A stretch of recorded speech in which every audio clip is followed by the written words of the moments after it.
देखो बेटा शाबाश हाँ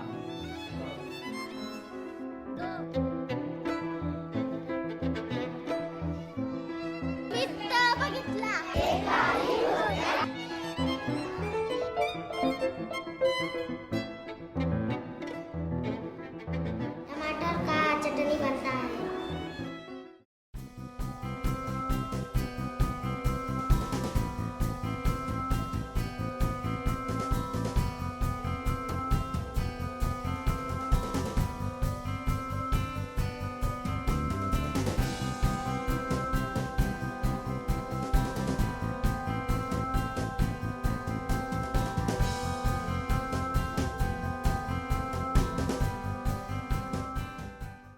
It's an absolute honor and pleasure talking to someone who I've adored, admired, and played a big role model in my life without even her knowing it. Talking to Kamala Harris, and she's going to first tell us about what you think of Pratham. Pratham is doing such important work for the globe. We know that when we educate girls, we lift up entire communities, society, and the whole world. And what they've been doing is highlighting the importance of recognizing that just giving a little can have a huge impact. It's also about recognizing that we all have a responsibility to contribute. And we all have a responsibility to participate in helping those who need more help and those who are voiceless and vulnerable. And Pratham is doing that, and it's doing it in a very substantial way and also a very elegant way. Because it's not just about charity, it's about duty. I have admired you for being a woman, a strong woman, empowered, not from a political standpoint because I'm not political. Tell me what you think is the gap between today's women in politics and how you want to see them in politics. Where is the gap and how do you as a woman want to bridge that? Well, one of the gaps is that, take for example the United States Senate, only 20% of United States senators are women. While we know women are almost over half of the population. And we need to have a representative government. And so for that reason, I say we have to all be dedicated to requiring and wanting more women to be elected to office. It's funny, when I was elected District Attorney of San Francisco, when I was elected Attorney General of California, people would come up to me and they'd say, what's it like to be elected as the first woman? Because I was elected as the first woman in both positions. And I'd say, well, I don't really know how to answer that question because, you see, I've always been a woman. But I'm sure a man could do the job just as well. And so the point is that we need to make sure that we have women in all sectors of society, especially in positions of leadership, because that will ensure that the decisions that are being made that impact so many people are being made in a way that is relevant to the lives people are actually living. Well, I think women comes from an advantageous position is because of being minority. When they walk to a place, they kind of own it and they get attention right away. How would you like to guide women in understanding that they have it in them and they should just bridge a little gap to get to that position when they can actually be someone like you?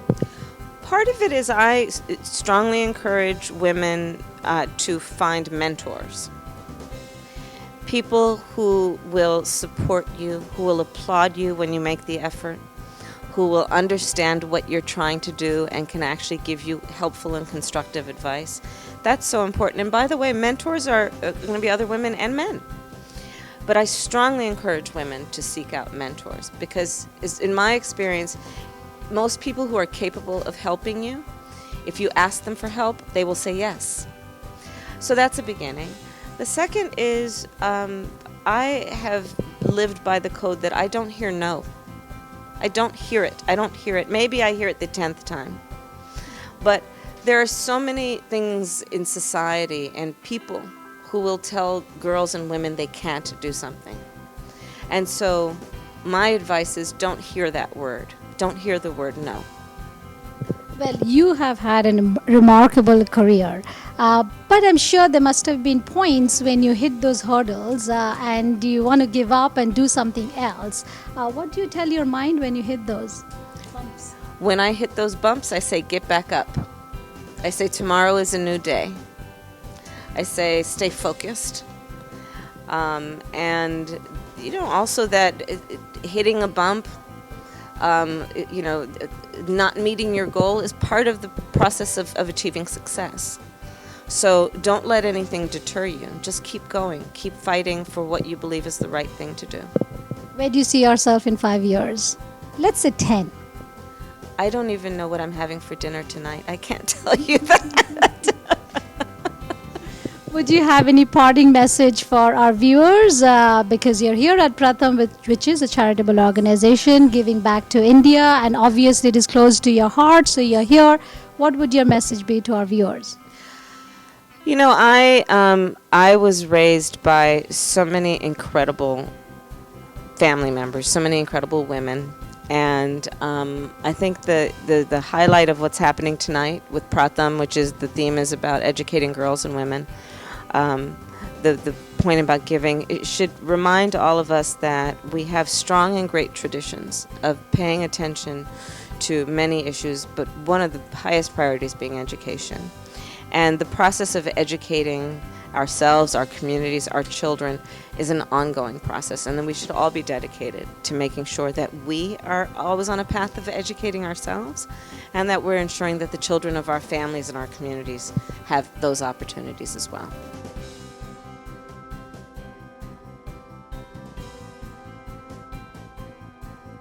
Can't help but ask you something about India. I know India is very close to you, Indian culture.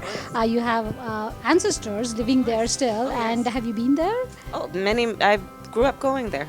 Oh my God, you're my more favorite person right now because I love India, and India is coming up as an emerging power. What do you have to say about India? What comes to your mind first when you think of India? Oh, there's so much. I mean, India is one of the, it's not the oldest democracy in the world. India is a country that is rich in history, rich in influence, rich in culture and identity, and it's a very special place. And one of the things that is very special about India also is within a country, and its inhabitants all have a common identity of being Indian. There is incredible diversity. We know that in religion, in language, in culture within the various regions of India. And it's a perfect example of how one place can accommodate so much diversity. And it doesn't break it apart. In fact, it makes it stronger. And economic polarity. Absolutely right. They're the richest rich and the poorest poor, and they live in the same place, maybe next door to each other. And that is very unique about India. And because of the faith that they have within, I think they keep going. What is your most important thing that you would like to contribute to India? Well, I would like India to be proud of one of its daughters being able to potentially be the next United States Senator from the state of California. Thank you so much. I wish you great luck. And I want to let you know that you play a big role model in many women across Womennow as well. Thank you so very much. I'm honored to be here. Thank you. Thank you.